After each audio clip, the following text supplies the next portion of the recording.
Okay, everyone, good morning. Today is a special day, the Tainus Esther, the fast before Purim, a day to evoke great divine mercy for the building of the Beis Hamikdash, for the end of the exile. So what better way of starting the day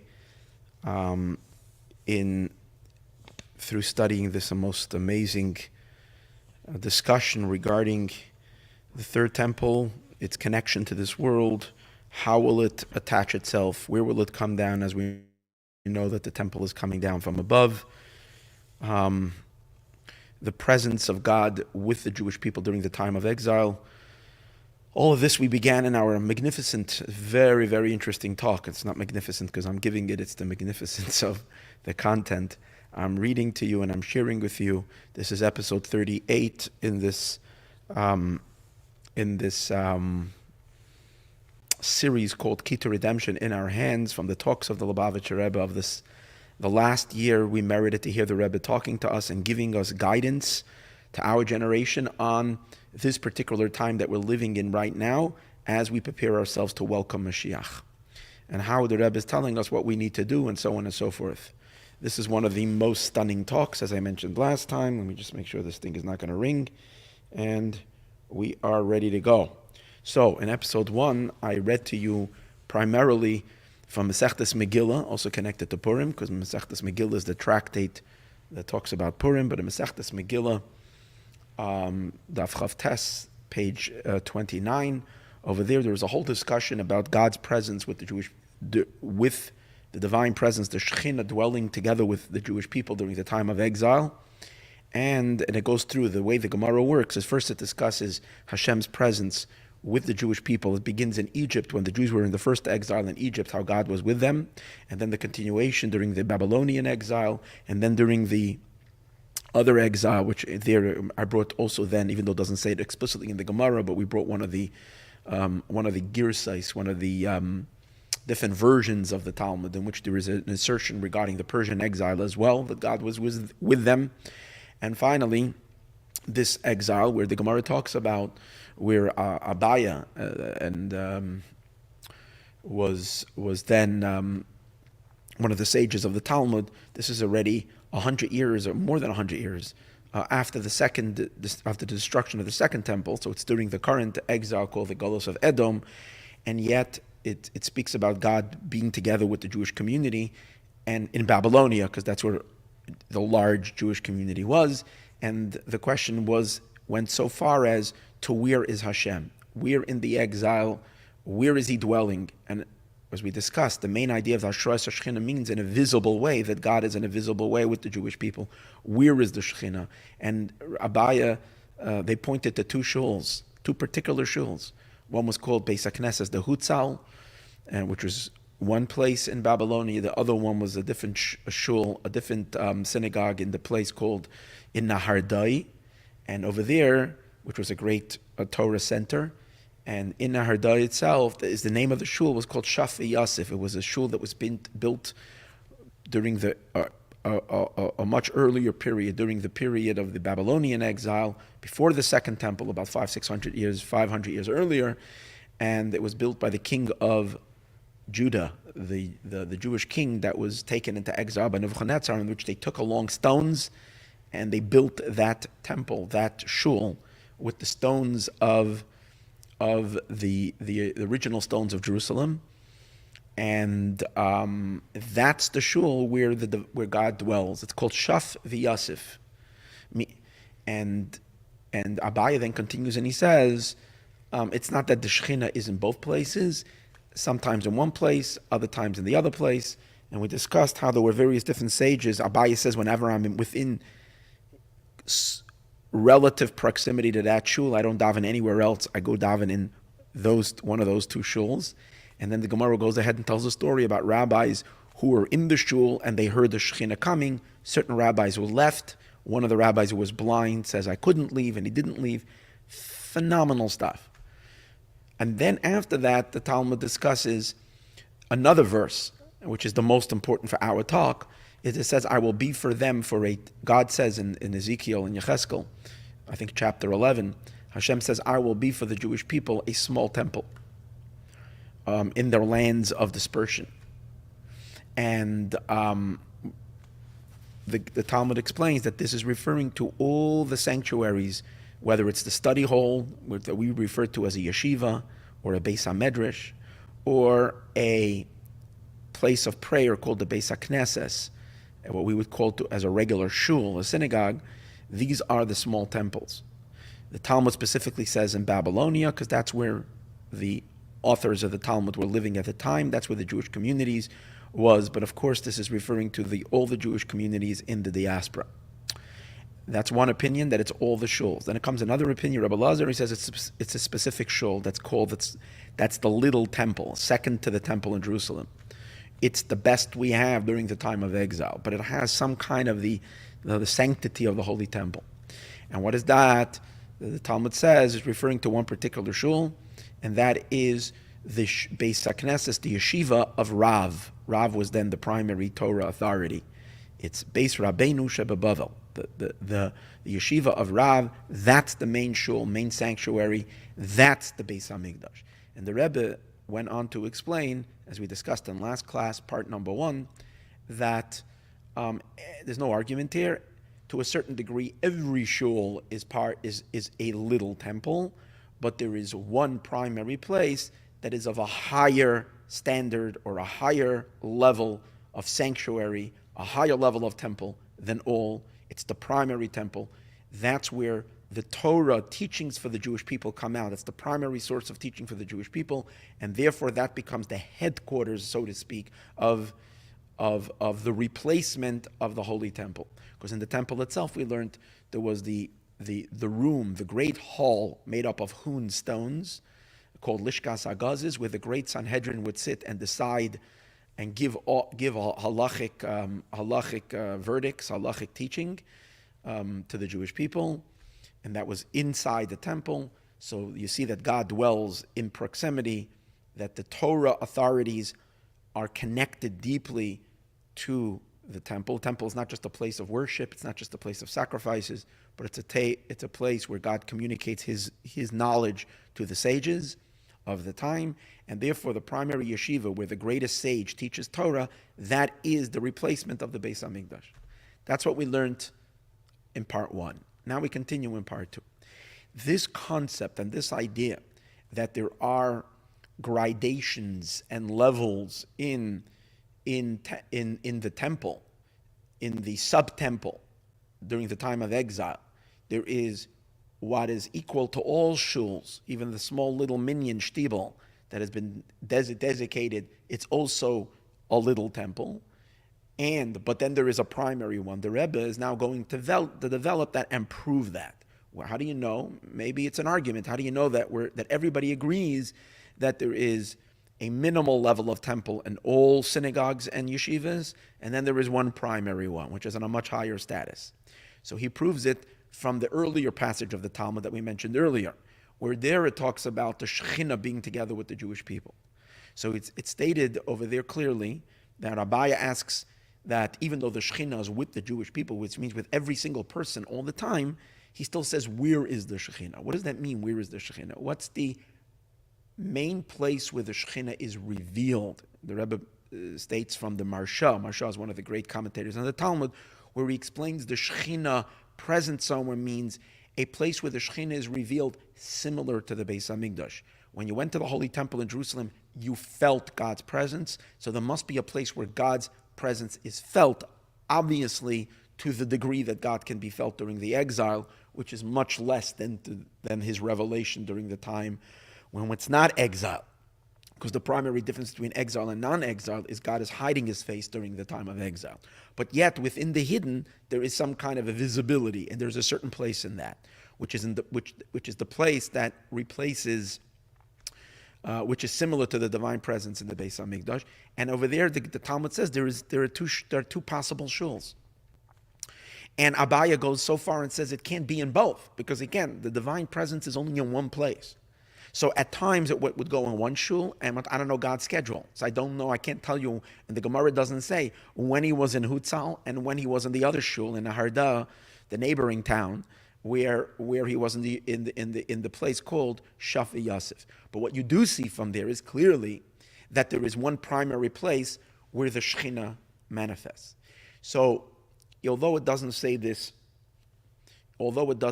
explicitly in the talk, but the way it implies very clearly from a thorough learning and understanding, is that the two ideas in the Talmud, one is that there is a place where the Shekhinah dwells, and the other one is that there is a place that's called the temple. There is a mini temple. Is that the concept of these two things would be similar to the concept of Or v'Keli. Or means light, and Keli means vessel. So when the Talmud is talking that the Shekhinah dwells in a certain place, we're talking about the light, the energy, the divine presence, the flow of godliness. And to that is required a keli, it's required a vessel. The vessel is the structure, the container that facilitates it. So in the second passage of the Gemara, we're talking about the facility, the earthly facility facilitating this divine flow. So the Rebbe is comparing, just like when it comes to the divine flow, the Or, there is one particular channel, which is in one particular place where that channel is coming down. So we would understand that to receive that channel, there is one shul. Like you can see in that Gemara as itself, the Gemara is asking which physical place is where the divine presence is felt mostly. Although in that passage, it's not calling it a Beis HaMikdash. The Talmud doesn't say that the shul of Chutzal is a bigger Beis HaMikdash, or the shul of Shaf v'Yosef, which is the second shul, is a bigger Beis HaMikdash. But it's self-understood. If that's where the Shekhinah is dwelling, that becomes then the Beis HaMikdash of the place. Then the Talmud turns the focus away from the energy and refers to the vessel.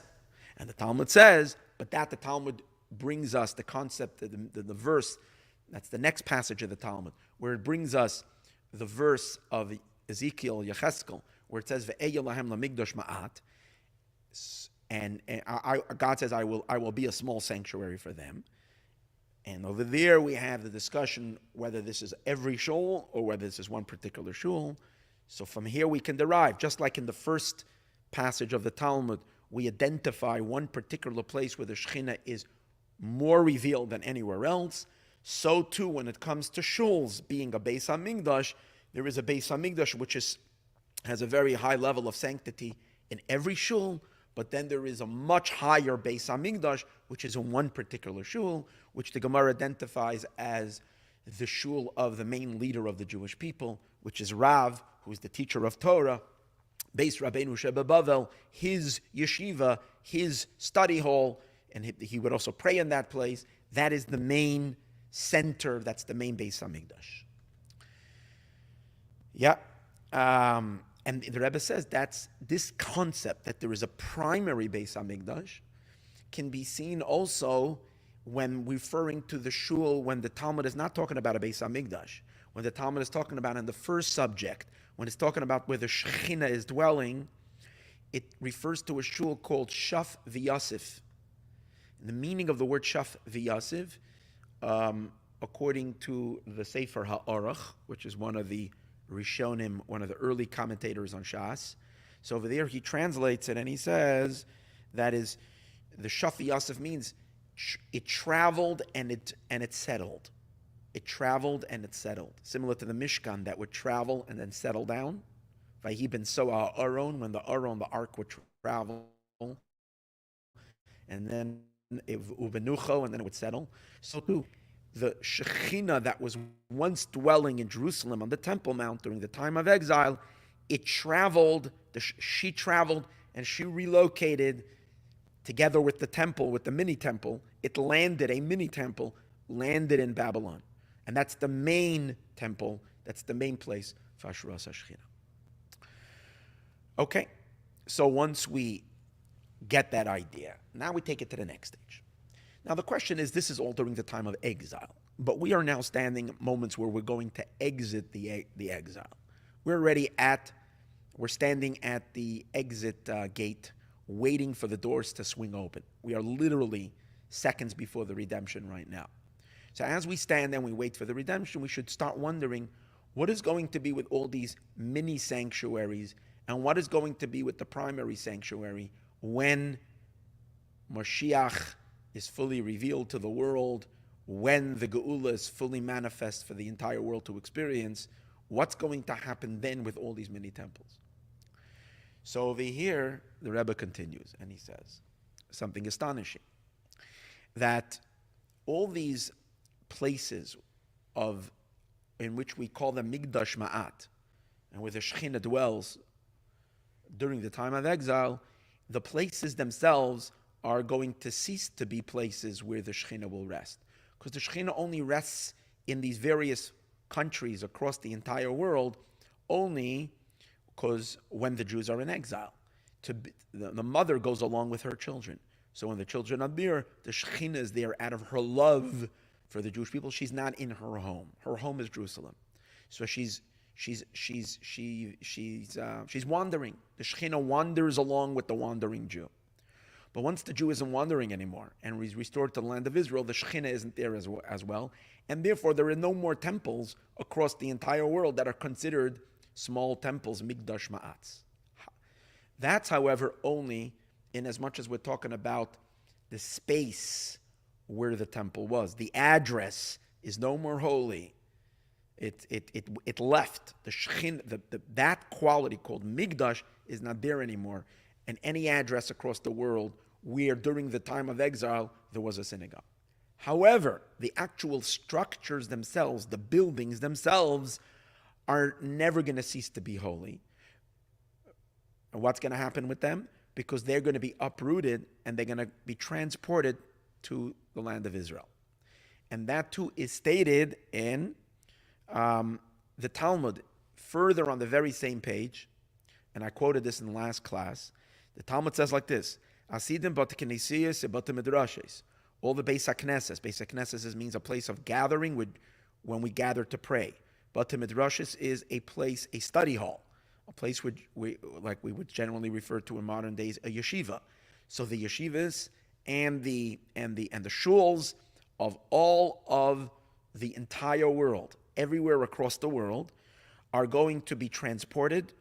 The Talmud says Sheba Bavel, that is in Babylonia. But again, the whole concept is to every shul throughout the entire diaspora. What's going to happen? Sheyakavu be'eretz Yisrael. They're all going to be relocated in the land of Israel. Statement of the Talmud. That means that these are pieces, these are structures, these are buildings that we're not going to kiss them goodbye and then they're going to become whatever is going to be taken over by the people, the locals that are living in the various different places.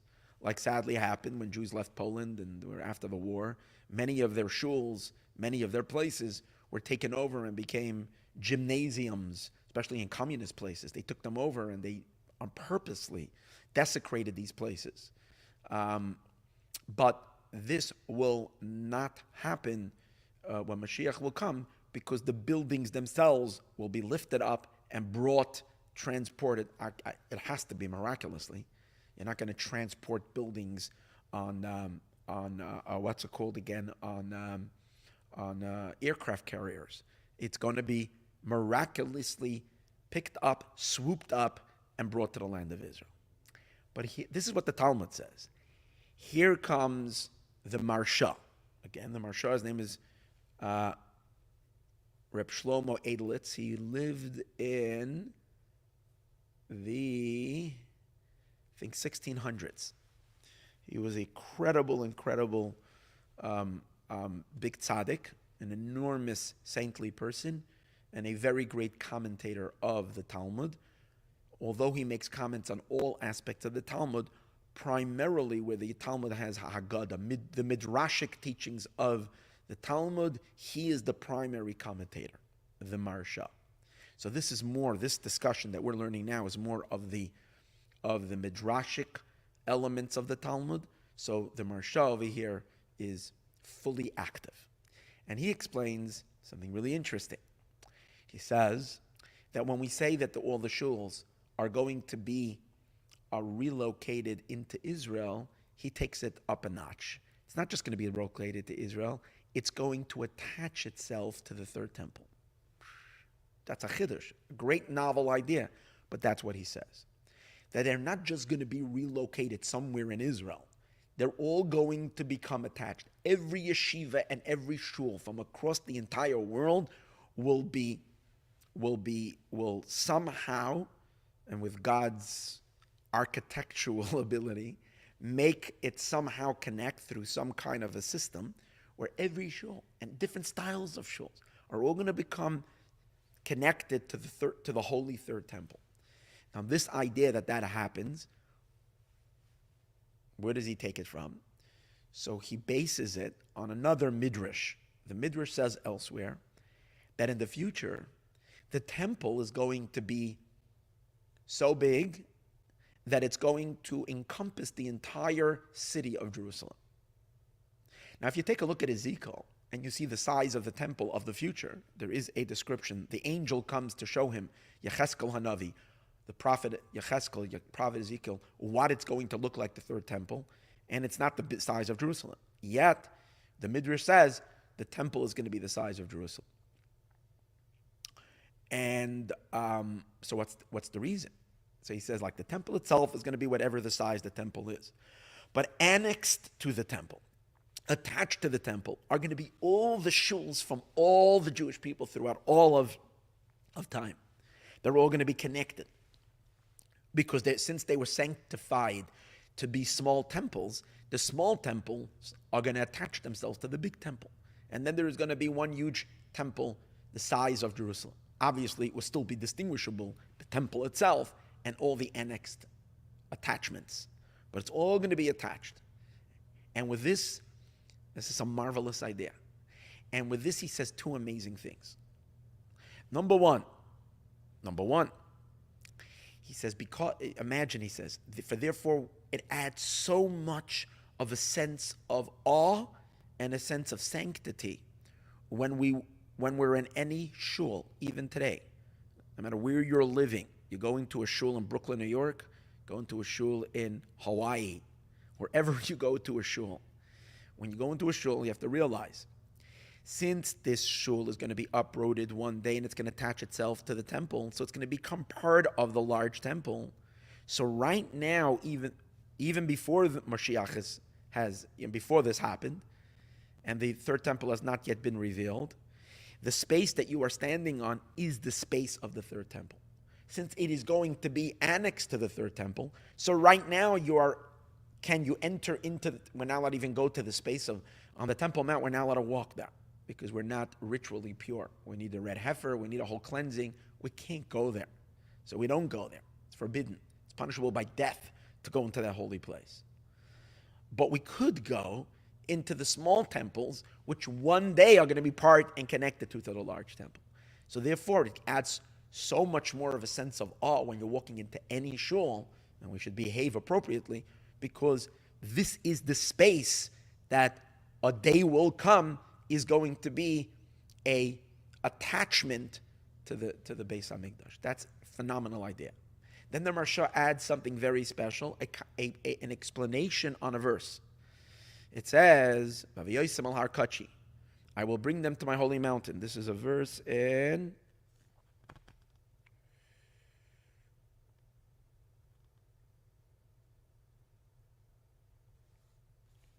Isaiah, Yeshaya Nunvav 56, verse 7. Perek Nunvav, Pasuk Zayin. It says over there, I will bring them to my holy mountain.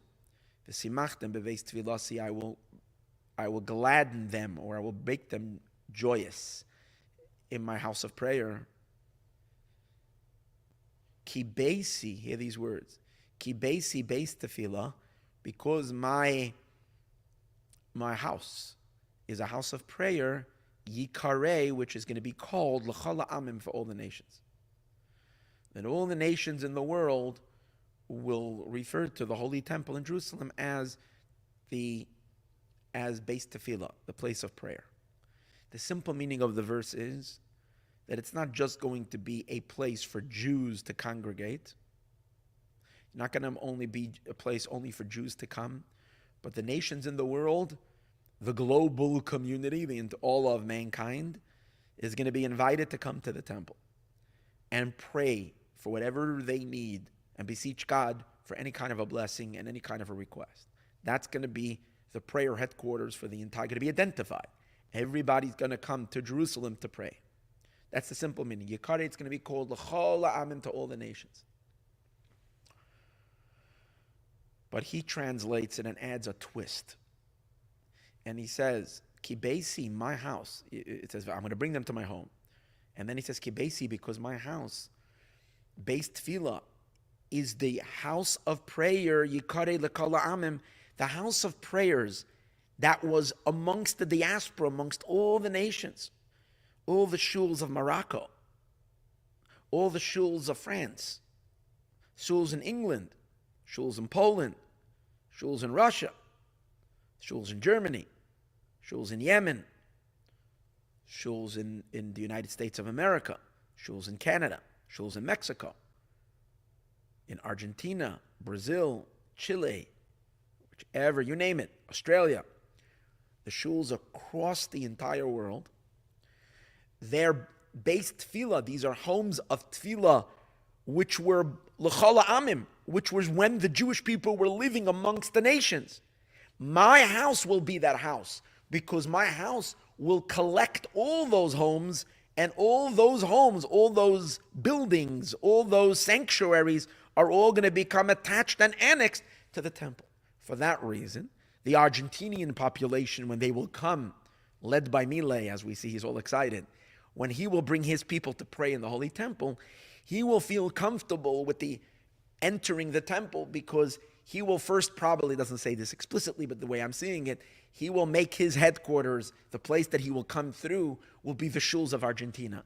Because he will identify, says, remember this shul, this was once in this and this city, in Buenos Aires, and this was the address. Well, now it's part of the temple. So this is the Buenos Aires contribution.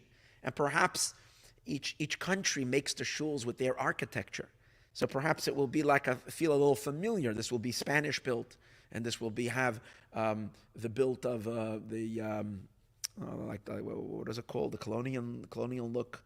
I think it is, or the homes like in Boston and in these places. I forgot what they call them. And this will have this type of look and that type of look. This is an Italian type of a scene. So because it's going to be international, because all these shuls are going to be connected. I'm sure, I have no question that it's going to be connected in the most tasteful way. It's not going to look, because you're going to say a conglomerate of all these different things. How in the world was that going to look nice? Well, obviously it's going to be the beauty of the beauty, somehow connected all together. This is what the Maharsha says, which means that when we say that small temples, it's not only something that is applicable today, but it has its application in the future, in that all these places of worship that are considered mini temples today are going to become part of the big temple of the future. Here is where the Rebbe comes. So again, we have the Talmud, we have now the Maharsha, comes the Rebbe, and the Rebbe adds an insight, and he says, now, since we have already established earlier that in terms of order of temples, every sanctuary, every shul, every yeshiva is called a small temple. But then there are the primary temples. What are they? That's where the leader of the Jewish people live. The main headquarters of Torah teaching of the time is considered the primary temple. And there's not only one place, because in the days of Rav in Babylonia, this shul was the shul of Rav. Or as we discussed earlier, the shul of in Nahardai there, of Shaf Yosef, in different times, these different eras. So in the days of Maimonides, probably, in the Rambam, it was the Rambam shul. In the days of Rashi, it was Rashi's shul. And so you can go through history. And I'm sure you can argue. People will say, well, my teacher is the greater teacher, and my teacher is the greater teacher. But kind of the leader of the Jewish people. Now, there are certain generations where there is, hands down, one particular leader that's considered the highest authority of the Jewish people. So he says their shuls are prior and primary in connecting to the temple. In what sense? So the Rebbe says like this. You see, around the perimeters of the temple, you only have a few spots. So those spots are going to be for the shuls that were the primary temples. They will become connected to the temple in the immediate attachment. And then attached to them will begin all the other shuls, which will become annexed and attached and attached and attached. But the primary first attachment directly to the Beis Hamikdash, adjacent to the temple, connecting to the temple, will be those shuls that were the primary shuls during the time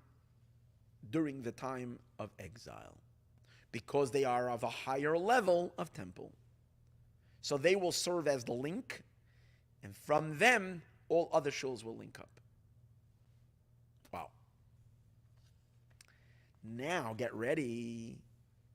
So you see the way this whole talk, this was a talk, and the Rebbe had this published and distributed. I guess it was a collection where he said it at different times, but here it all came together. He edited it and had it published in the early winter, not even in the winter, in fall of 1992. So this is what when I just studied with you, was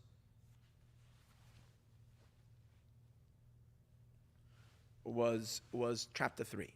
And now from here we move into chapter 4. And here is where he really does something spectacular. So he says, V'yesh loymar, we can say, take it up a couple of notches. He already elevated all the shuls. He gave every shul in the world an incredible uplift. Because he said that they will, it's not his own teaching, but he reveals to us the teaching of the Mersha, that all shuls will attach itself to the third temple and will all become, and then by the way, Jerusalem will then expand and be the size of all of Israel. And then Israel will expand to be the entire world. The holiness of Israel will extend itself to the entire world. Holiness will have an enormous expansion. So that's already an amazing upgrade. Then he already took the Baal Shem Tov shul, for instance, and elevated it to be like the shul that is connected directly to the Beis Hamikdash, together with all the primary headquarter shuls of the Jewish people. Now he says something regarding the shul of the leader of the Jewish people, the headquarters of the Jewish people during the time of redemption. Till now, we were talking about in every generation. The exile has many generations, so there are shuls throughout all of history, which those shuls are considered the primary shul, the primary sanctuary for all the shuls relative to all the other shuls of the Jewish people during that era. But this particular thing that he's going to say now is referring to the shul of the leader of the Jewish people during the time of the redemption. What's going to happen? He says, let's see. And there's where, remember, we called this episode Ground Zero. What's Ground Zero? 9/11.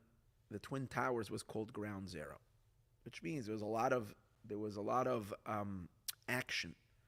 They wanted to attack the Pentagon. There was intention to hit this and to hit that. But the Ground Zero, like the main, the point that was to take down the Twin Towers. It's called Ground Zero. I remember that 9/11. So the question over here is the redemption.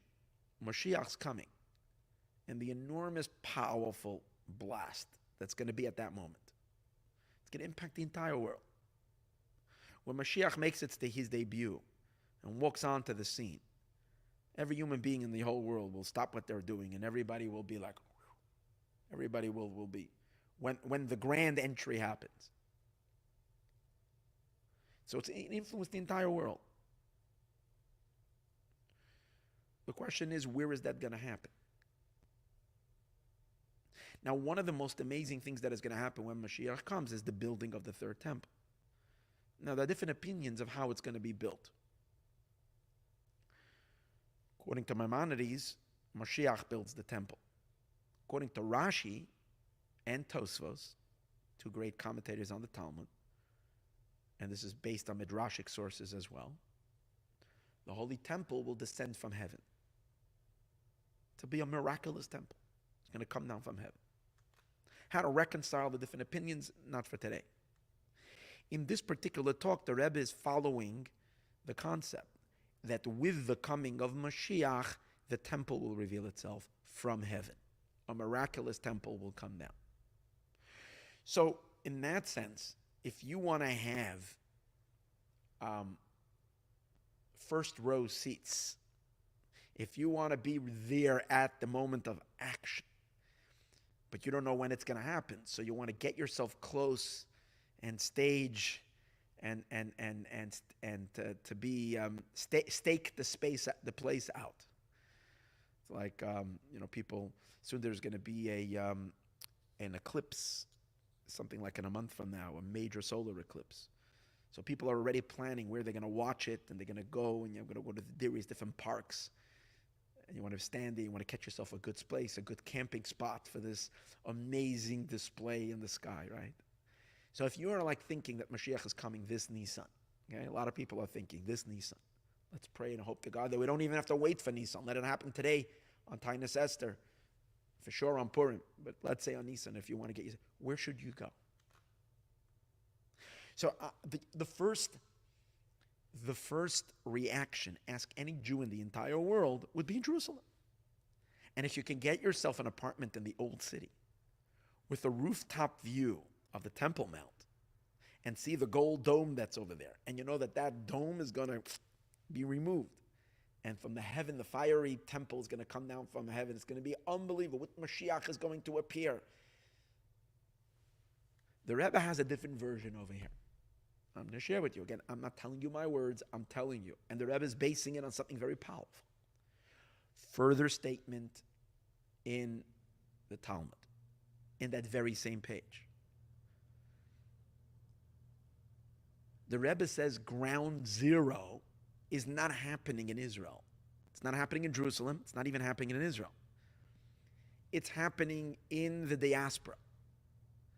It's happening in the nation. There will be a place within the exile, in a place amongst the nations where the grand boom is going to take place.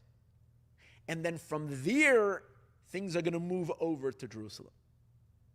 Jerusalem is going to be the second, that's going to be, it's like similar to the Egypt. When we went out of Egypt, the redemption did not take place in Israel. The redemption took place in Egypt. And then 40 years, and they were supposed to go pretty quickly. Within a year, they were supposed to be in Jerusalem. They messed up. It took 40 years until they got there.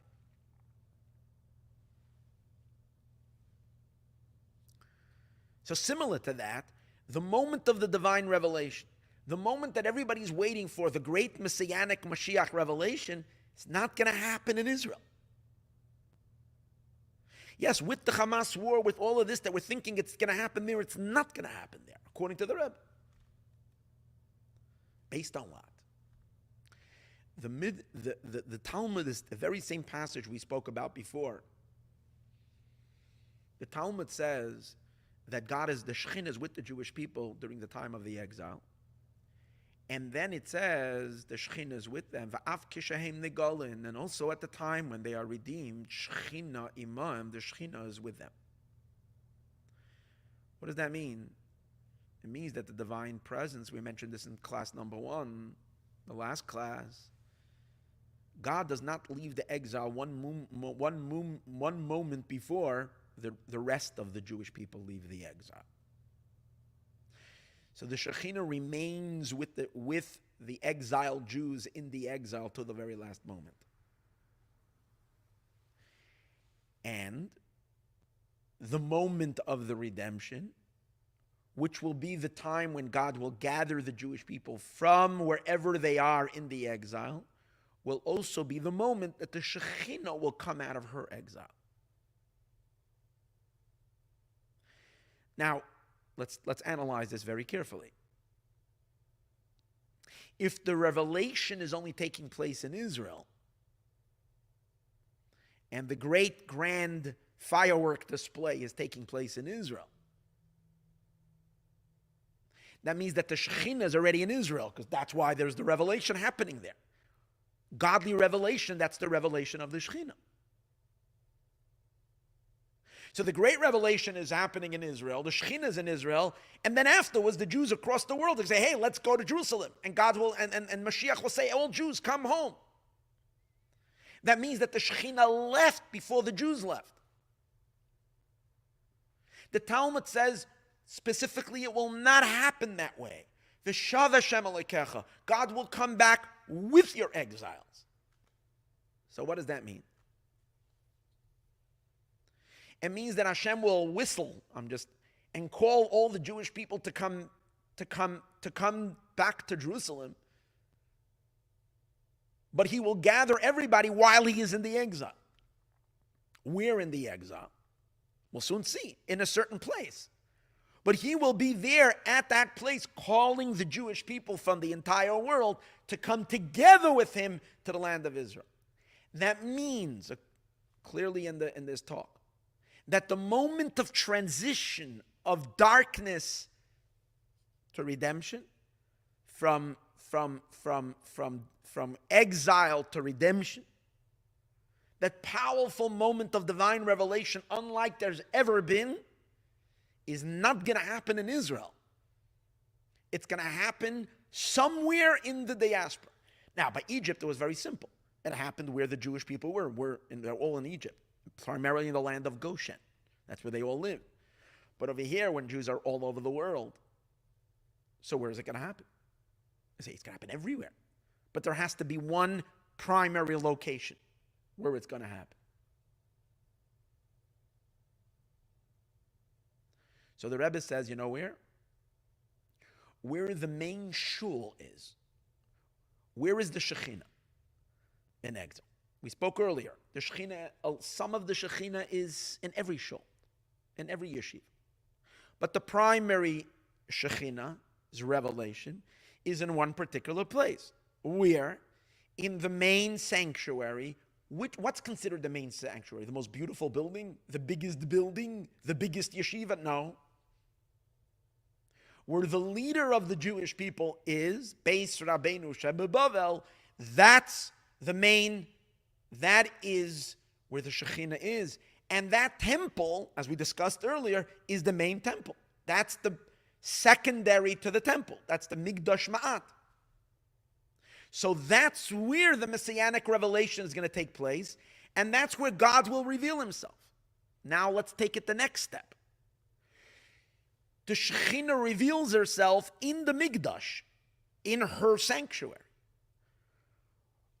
But that sanctuary is a sanctuary for a non-revealed Shekhinah, for a mitigated Shekhinah, for an exile Shekhinah. You see, the Shekhinah has two, when we say Shekhinah, we mean God's manifestation. The Shekhinah has two modes. One when she's wearing her exile clothing, and one when she appears with her royal clothing. Of course, I'm speaking metaphorically. There is God revealing himself in all of his glory, and God being humbled and exiled, wearing exiled clothes. During exile, the Shekhinah is so just like the Shekhinah is in exile, the Shekhinah has a very exiled shul. That means that the temple that's facilitating the Shekhinah is not so glorious, it's not so spectacular, it's mediocre, it's exile. Like all the shuls of the Jewish people during the exile, and even the shuls of the greatest leaders were not the spectacular temple. They were not a palace like the spectacular temple. The Rebbe says, however, by the moment of the revelation, once the Shekhinah removes her exiled clothing and dons her royal clothing, immediately she needs a temple. But she's still in exile. So here the Rebbe adds a crazy idea. What's the idea? What am I saying? It's crazy. It's so radical. He says the third Beis Hamikdash must be, the third temple, must first reveal itself in exile. Because in the ground zero, in the place where Moshiach reveals himself, and that brings for Moshiach's revelation is going to be together with God's revelation. The Shekhinah immediately needs a nest, needs a home, but a regular, a temporary home isn't sufficient. It needs to be a magnificent home. It needs to be the Beis Hamikdash. The Beis Hamikdash has to receive the Shekhinah. So the Rebbe says, for that reason, this implies that the third temple is going to reveal itself first in the primary temple of the Jewish people during the time of exile, in Beis Rabeinu shebebavel, in the house of our teacher, that is in Babylon. What that means, not in Babylon in a literal sense. The leader of the Jewish people, his shul, his place. The Jewish leader who was the Jewish leader during the last period of exile, who later we're going to see, the Rebbe is going to explain, is also the Moshiach of the generation. And if it's the last generation, then he's the ultimate Moshiach. And therefore, his shul is going to be the place where the transition from exile to redemption is going to take place, including that the third Beis Hamikdash is going to come down first in that place.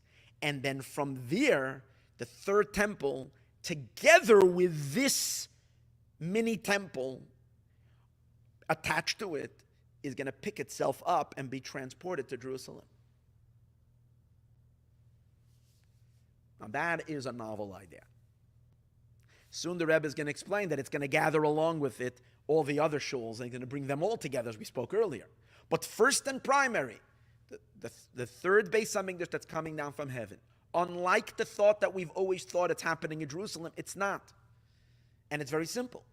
Because the transition, the Shekhinah is not in Jerusalem by the time of the redemption. The Shekhinah remains with the Jewish people in the diaspora during the time of the redemption. And then she leaves. But when she leaves together with her home. Her home comes along with her. What's that? The third temple is first revealed in the Beis Rabeinu, in the main shul. That's the headquarters of Shekhinah. That's the Migdash Ma'at during the time of the Beis, during the time of the exile. But when it transitions from exile to redemption, the small temple also transitions from the small temple to the big temple. How will that happen?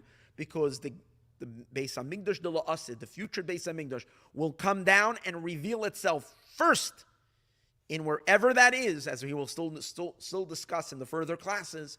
It will be revealed there first, and then it will go to Jerusalem. Now, this concept that the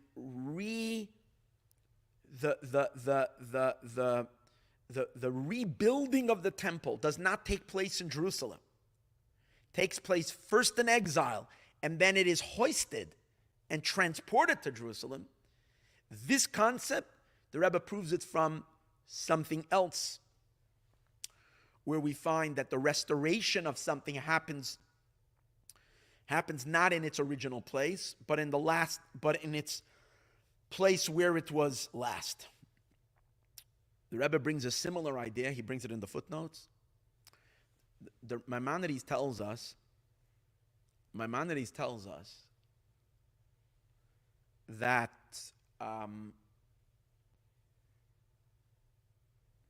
the Sanhedrin is the great Jewish court that we discussed earlier, that would sit in Lishkas Hagazis, would sit in that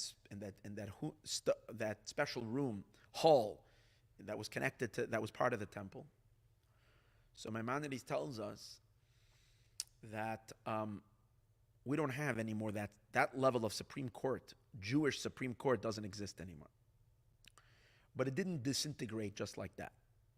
40 or 50 years before the second temple was destroyed, they moved out of the temple. And they moved to a different location. I think the first place they moved was to Yavne. I'm not sure if that was the first place. And Maimonides says there were 9 places they moved. They moved from place to place to place to place. Eventually, the last place they convened was in the city of Tiberias, Tiberia, next to the Kinneret Sea. And over there, it disintegrated. and it was decomposed, the Sanhedrin. No more in force. Now Rambam says we have a tradition. Amazing. Maimonides says, I think in the laws of Sanhedrin, we just learned it recently in Maimonides, we have a tradition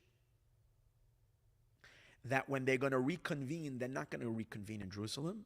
They're going to come together again. The future Sanhedrin is going to reconvene in Tiberias, because that's where they were disintegrated. They're going to come together back, and they're going to forge again the new future Sanhedrin with all the great rabbis of the future. And from there, they will relocate back to their place in Jerusalem.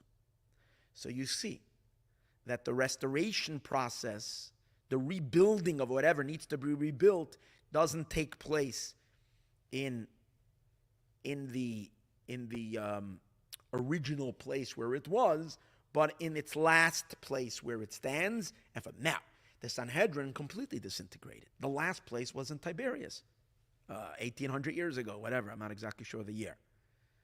But the temple, it was destroyed in Jerusalem, but that part was never disintegrated, as we discussed. It manifests in all the shuls and all the yeshivas, and it finds a primary residence, the temple, in at least in terms of spiritually, in the primary Torah center of the Jewish people during the time of exile, where the primary teacher of the Jewish people, where the leader of the Jewish people resides in and teaches Torah from, and so on and so forth. And that's the last place it is.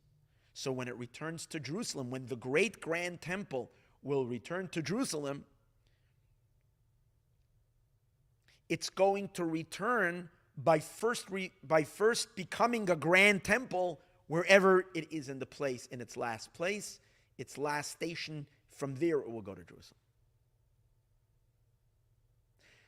So therefore, for those who want to have tickets and want to watch the whole thing go down, the most incredible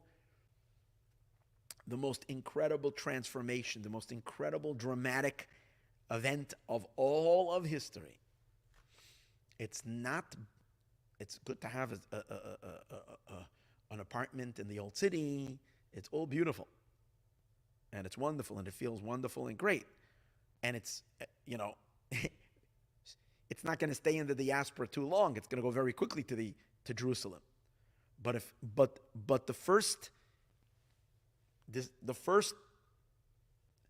main event, not in Jerusalem, together with the Jewish people. Where is that headquarters? The Rebbe is going to spell it out very clearly. Be'ezrat Hashem, we're going to continue this talk in the next class. We almost finished chapter 4 in this amazing talk. Please stay tuned for the continuation. I want to remind everyone that in about 10 minutes, in 9 minutes, there is a global prayer. Jews across the entire world will be saying Shema Yisrael in unity at 8:30 Los Angeles time, 11:30 New York time, 5:30 in the afternoon Israeli time. And in that Shema Yisrael, get ready to say it with all your heart and soul. All Jews will be bonding together to cry out to our Father in heaven for the revelation, for His revelation, for the end of all suffering, on behalf of the hostages, on behalf of all the pain and misery, on behalf of all the darkness. Hashem should end the darkness and reveal His light and His glory. We should see it today.